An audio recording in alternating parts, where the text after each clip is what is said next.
Hi guys! Welcome back sa aking YouTube channel. I'm Reggie Padulina. Sa video nito guys ay pag-uusapan natin kung ano-ano ba ang exam at kung mahirap ba ang exam. So ito yung part 2 ng exam, no? At maraming tatanong kasi sa akin kung mahirap ba ang exam or multiple choice ba ang exam. So sa video nito guys ay tuturo ko sa inyo kung ano yung tanong at ano din yung sagot para may idea kayo kung sakaling ito yung maging exam nyo kapag kayo ay nag-apply dito sa fast food chain. So, huwag natin ito patagalin.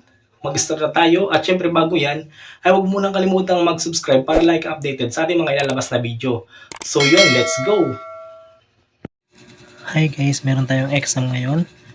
At ang title ng exam natin ay Assessment Exam for Allergen Management. Ito po ay multiple choice at ituturo ko sa inyo ang sagot. May sagot na ito guys. So, number 1, kung si Kellen, isang customer sa isang tindahan, ay kumain ng pagkain na may sangkap na allergen, ang reaksyon ng kanyang katawan sa mga sangkap na ito ay tinatawag na letter A, allergic reaction. So, yun po ang sagot dyan. Number 2, ang hakbang na isinagawa ng gobyerno upang mapabuti ang sistema ng regulasyon sa kaligtasan ng pagkain ng bansa, pati na rin protektahan ang kalusugan ng mga customer na tulad ni Kellen ay letter C, Food Safety Act of 2013. Number 3, at ang nakapaloob sa batas na ito na tumutukoy sa mga formal na dokumento na naglalaman ng mga kinakailangan sa pagkain na dapat sundin ng mga gumagawa at nagpoproseso ng pagkain upang mapangalagaan ang kalusugan ng mga mamimili ay ang letter B, Food Safety Standard. So ito guys yung tandaan ninyo dahil ito yung napakahalaga. Food Safety Standard. Number 4, nagtanong si Kellen sa isang service personnel kung ano-ano ang mga kabilang sa top 14 allergens. Kung ikaw ang personal na ito, ano ang iyong magiging kasagutan? Letter A, peanuts, shellfish, tree, nuts, soy, at wheat. Ayan. Letter A po ang sagot dyan. Number 5, si Dailin ay isang restaurant manager ay ipinaliwanag sa kanyang mga service personnel ang kahalagahan kung bakit hindi dapat pagdikitin ang pagkain na may sangkap na allergen at ang pagkain na walang allergen. Ano ang sumusunod na pahayag ang nagpapakita na naunawaan ng mga personnel si Dailin? So, ang sagot po dyan ay letter D, A lamang.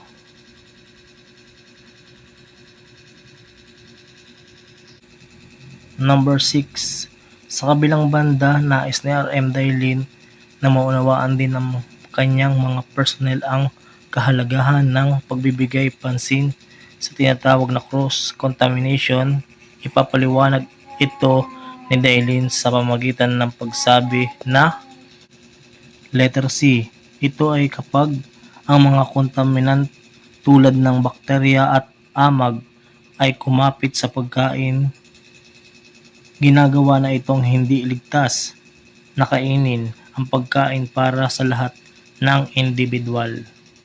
So yan, tandaan natin yan guys. Number 7, habang ipinapaliwanag ni RM Dailin ang mga detalye tungkol sa allergen management, nagtanong si SP Fred kung gaano katagal bago ma-develop ang allergic reaction ng isang tao matapos makain ng produktong may sangkap na allergen.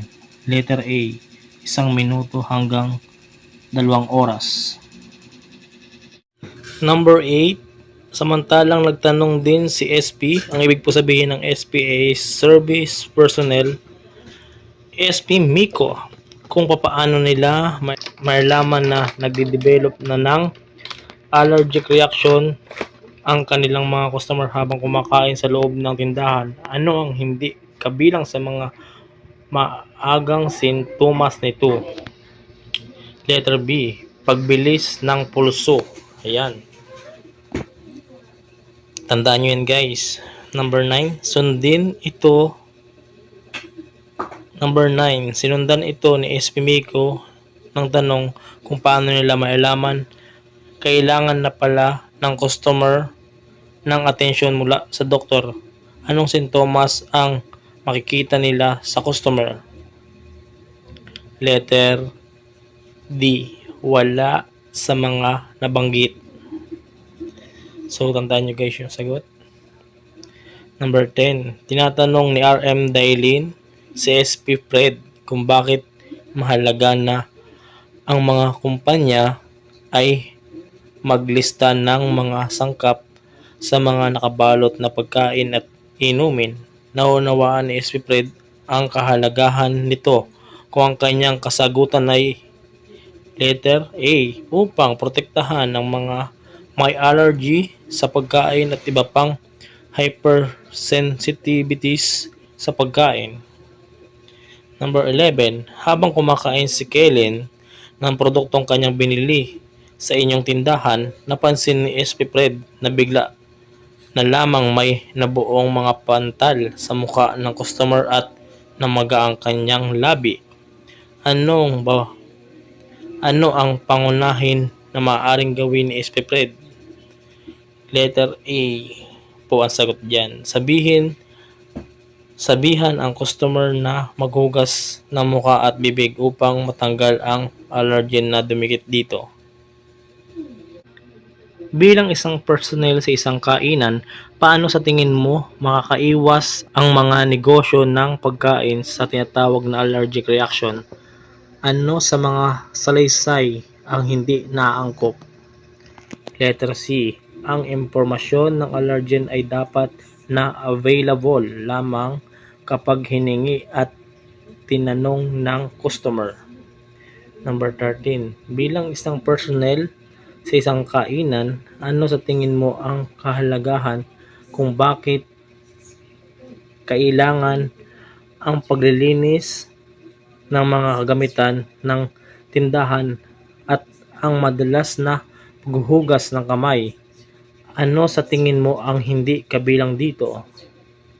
Letter D, wala sa mga pagpipilian.